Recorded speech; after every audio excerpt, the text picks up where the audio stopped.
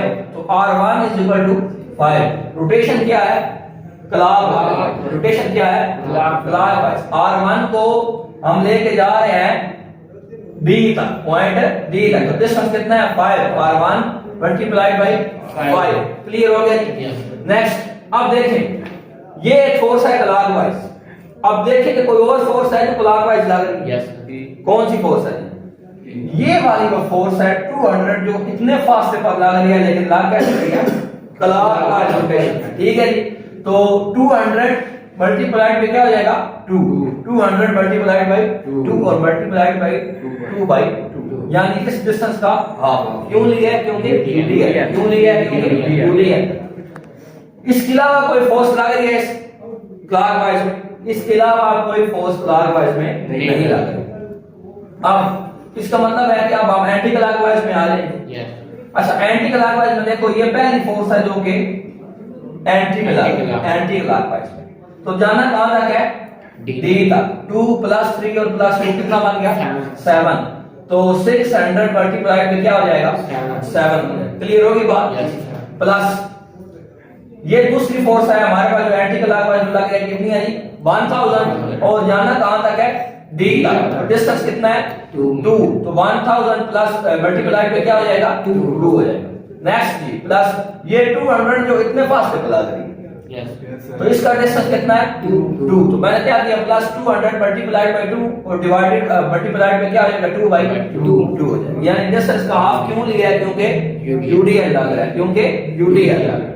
इसके अलावा कोई फोर्स हमारी रह गई, सारी फोर्सेस जो है वो हो गई। जब आप न्यूमेरिकल का इसको सॉल्व कर रहे होंगे तो आपने ये चेक करना है कि कोई फोर्स रह तो नहीं गई, क्या सारी फोर्सेस आपने उसमें कंज्यूम कर ली है, ये आपने चेक करना बाद में। तो हमारी सारी फोर्सेस इसमें कंज्यूम हो चुकी हैं। अब इसको हम सॉल्व करेंगे। ये कितना बन जाएगा हमारे पास 400, यहाँ पे 1 आ जाएगा, 400 को 1 से मल्टीप्लाई करके 400 ही रहेगा।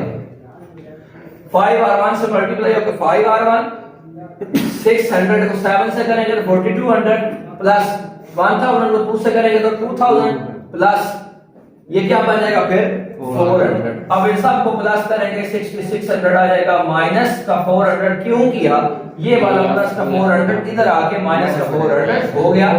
अब 6200 बाकी रह जाएगा, 5 इससे मल्टीप्लाई हो रहा था, इधर आके क्या हो गया डिवाइड हो गया। तो R1 की वैल्यू आपके पास आ गई कि 1240 यहां तक बात सबको क्लियर है।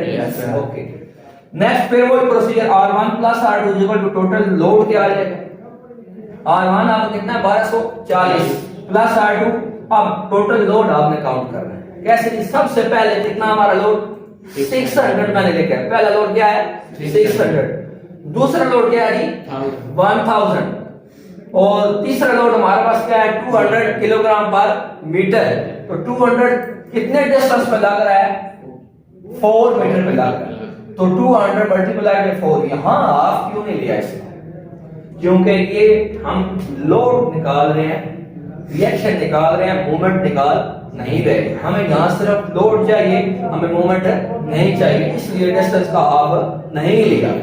तो इसको कैलकुलेट करेंगे 800, 1000, 1800, ये 6 आके क्या आ जाएगा 2400 और ये 1240 इधर आके क्या हो जाएगा माइनस का, तो ये 1160 किलोग्राम जो है वो आपके पास। तो ये R2 की वैल्यू निकल आई, दोनों R की वैल्यू आप निकाल ली। R1 था आपका 1240 किलोग्राम और 1160 किलोग्राम। ठीक है यहां तक क्लियर है, एनी क्वेश्चन? ठीक है। अब नेक्स्ट क्या है एग्जांपल 4.4 इसी की और 4.5 एज असाइनमेंट, ये आपने हल करके लानी है। यस सर ऐसा ही है, सारे रूल्स बिल्कुल यही हैं, कोई रूल का फर्क नहीं है। यूडीएल की कंडीशन भी आपको बता दी, यूडीएल हो तो क्या फर्क आता है, जस्ट इस बात का फर्क है। और मेन काम आपने ऐसे करना है, एरो हेड जो है ना जिस सिमत में जा रहे हैं उस सिमत में आप अगर शो कर देते हैं तो आपको खुद पता चलेगा कि कौन सी फोर्स कहां तक जो है लग रही है। ठीक है, तो इसके साथ आज का लेक्चर हमारा यहाँ तक खत्म हुआ। नेक्स्ट जो है वो इंशाल्लाह कल हम नेक्स्ट लेक्चर के साथ जो है वो हम दोबारा। अगर किसी पॉइंट की आपको इसमें समझ ना आई हो